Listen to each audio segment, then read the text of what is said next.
नमस्ते व्यूअर्स। मैं वैशाली सिंघल आज आपके लिए लेकर आई हूँ पौष शुक्ल पक्ष की पुत्रदा एकादशी की व्रत कथा। तो आइए सुनते हैं।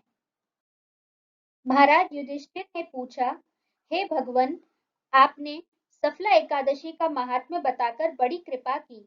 अब कृपा करके यह बतलाइए कि पौष शुक्ल एकादशी का क्या नाम है, उसकी विधि क्या है और उसमें कौन से देवता का पूजन किया जाता है। भक्तवत्सल भगवान श्री कृष्ण बोले, हे राजन, इस एकादशी का नाम पुत्रदा एकादशी है। इसमें भी नारायण भगवान की पूजा होती है। इस चर और अचर संसार में पुत्रदा एकादशी के व्रत के समान दूसरा कोई व्रत नहीं है। इसके पुण्य से मनुष्य तपस्वी, विद्वान और लक्ष्मीवान होता है। इसकी मैं एक कथा कहता हूँ, सो तुम ध्यान पूर्वक सुनो। भद्रावती नामक नगरी में सुकेतुमान नाम का एक राजा राज्य करता था। उसके कोई पुत्र नहीं था। उसकी स्त्री का नाम शैव्या था। वह निपुती होने के कारण सदैव चिंतित रहा करती थी। राजा के पितर भी रो रोकर पिंड लिया करते थे और सोचा करते थे कि इसके बाद हमको कौन पिंड देगा। राजा को भाई, बांधव, धन, हाथी, घोड़े, राज्य और मंत्री, इन सब में से किसी से भी संतोष नहीं होता था। वह सदैव यही विचार करता था कि मेरे मरने के बाद मुझको कौन पिंडदान करेगा। बिना पुत्र के पितरों और देवताओं का ऋण मैं कैसे चुका सकूंगा। जिस घर में पुत्र न हो उस घर में सदैव अंधेरा ही रहता है। इसलिए पुत्र उत्पत्ति के लिए प्रयत्न करना चाहिए। जिस मनुष्य ने पुत्र का मुख देखा है वह धन्य है। उसको इस लोक में यश और परलोक में शांति मिलती है, अर्थात उसके दोनों लोक सुधर जाते हैं। पूर्व जन्म के कर्म से ही इस जन्म में पुत्र, धन आदि प्राप्त होते हैं। राजा इसी प्रकार रात दिन चिंता में लगा रहता था। एक समय तो राजा ने अपने शरीर को त्याग देने का निश्चय किया, परंतु आत्मघात को महान पाप समझकर उसने ऐसा नहीं किया। एक दिन राजा ऐसा ही विचार करता हुआ अपने घोड़े पर चढ़कर वन को चल दिया तथा पक्षियों और वृक्षों को देखने लगा। उसने देखा कि वन में मृग, व्याघ्र, सुअर, सिंह, बंदर, सांप आदि सब भ्रमण कर रहे हैं।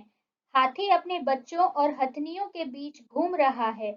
इस वन में कहीं तो गीदड़ अपने कर्कश स्वर में बोल रहे हैं, कहीं उल्लू ध्वनि कर रहे हैं। वन के दृश्यों को देखकर राजा सोच विचार में लग गया। इसी प्रकार आधा दिन बीत गया। वह सोचने लगा कि मैंने कई यज्ञ किए, ब्राह्मणों को स्वादिष्ट भोजन से तृप्त किया, फिर भी मुझको दुख प्राप्त हुआ। क्यों? राजा प्यास के मारे अत्यंत दुखी हो गया और पानी की तलाश में इधर-उधर फिरने लगा।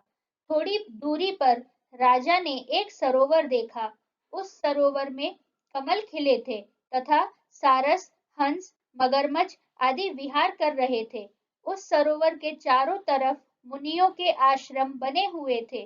उसी समय राजा के दाहिने अंग फड़कने लगा। राजा शुभ शगुन समझकर घोड़े से उतरकर मुनियों को दंडवत प्रणाम करके बैठ गया। राजा को देखकर मुनियों ने कहा, हे राजन, हम तुमसे अत्यंत प्रसन्न हैं।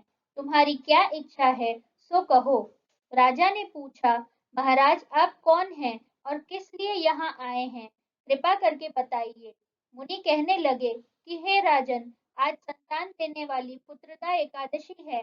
हम लोग विश्वदेव हैं और इस सरोवर में स्नान करने के लिए आए हैं।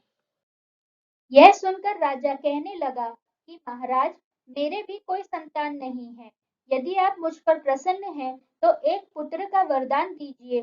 मुनि बोले, हे राजन, आज पुत्रदा एकादशी है। आप अवश्य ही इसका व्रत करें। भगवान की कृपा से अवश्य ही आपके घर में पुत्र होगा। मुनि के वचनों को सुनकर राजा ने उसी दिन एकादशी का व्रत किया और द्वादशी को उसका पारण किया। इसके पश्चात मुनियों को प्रणाम करके महल में वापस आ गया। कुछ समय बीतने के बाद रानी ने गर्भ धारण किया और 9 महीने के पश्चात उनके एक पुत्र हुआ। वह राजकुमार अत्यंत शूरवीर, यशस्वी और प्रजापालक हुआ। श्री कृष्ण बोले, हे राजन, पुत्र की प्राप्ति के लिए पुत्रदा एकादशी का व्रत करना चाहिए। जो मनुष्य इस महात्मा को पढ़ता या सुनता है, उसे अंत में स्वर्ग की प्राप्ति होती है। धन्यवाद।